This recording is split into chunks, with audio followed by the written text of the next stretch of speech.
Have you ever sat down at a chessboard, looked at all those pieces, and just felt, that wave of panic about what to do first? Well, if that's you, this explainer is going to be a game changer. We are going to demystify the most intimidating part of chess and give you a super clear, simple plan for your first 10 moves. Ah, the ultimate question, isn't it? I mean, you've got 20 possible first moves. Your opponent has 20 possible replies. That's, 400 unique positions after just one move each? It feels totally infinite. But what if I told you the answer isn't a specific move at all, but a specific idea? And right here, this is the big secret. You do not need to memorize dozens of complicated opening sequences. Seriously, forget all those long lines of chess notation that look like a foreign language. The real key to a confident start in chess is just understanding a few core principles. It's a huge relief, right?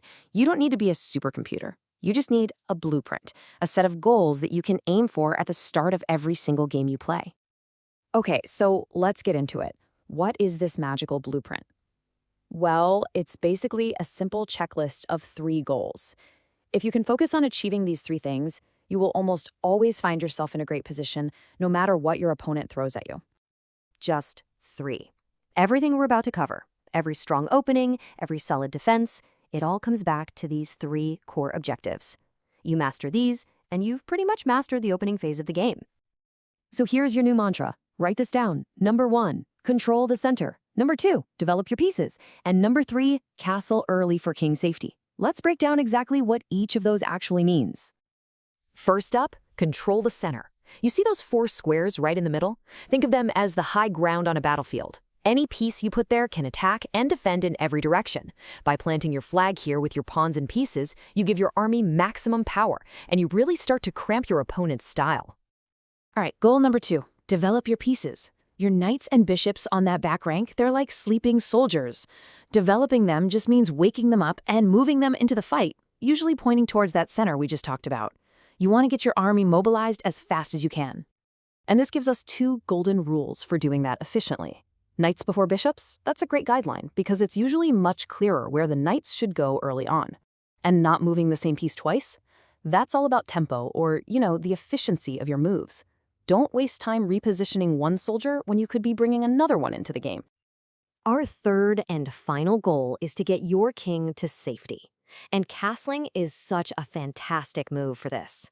In one go, it tucks your king away behind a shield of pawns, and it connects your rooks so they can work together. It's like building a fortress and activating your heavy artillery all in a single turn. Speaking of safety, here is a crucial tip on what not to do. It is so tempting to bring out your queen, your most powerful piece, right away. But just don't do it. She becomes an easy target for your opponent's developing knights and bishops, and you'll end up wasting precious moves just running her to safety while your opponent builds up their attack. So we've got the principles. Now, how do we actually put them into practice? Let's start with playing as white. You get the first move, which means you have the initiative. Your whole goal is to use it.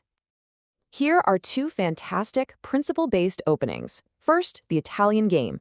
It starts with pawn to e4, immediately fighting for the center. Then you develop your knight and bishop to active squares, getting ready to castle. It's the perfect textbook example of our 3 goals in action. Then you have the London system.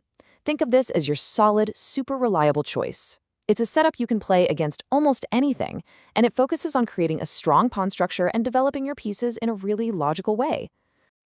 Okay, but what if you're playing as black? You don't get the first move, but that does not mean you're just sitting back and defending.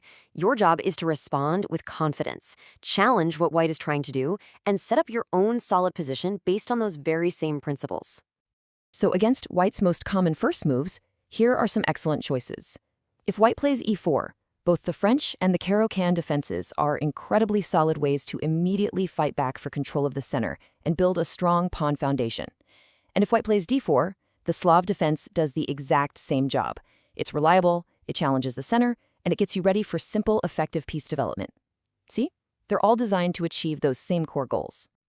All right, we've covered the theory, we've looked at some specific examples. Now it's time to put it all together and start your game with a clear mind and a solid plan. So here it is, probably the single most important piece of advice. Don't try to learn everything at once. Just pick one opening for white, maybe the Italian, and one defense for black, let's say the Caro-Kann, and just play that over and over again. This lets you really focus on understanding the ideas behind the moves instead of just trying to remember what you're supposed to do. And that's really it. You have the blueprint now. Control the center, develop your pieces, and keep your king safe. That is the foundation for a lifetime of confident, enjoyable chess. The board is set, and you have a plan. So the only question left is, what will your game look like?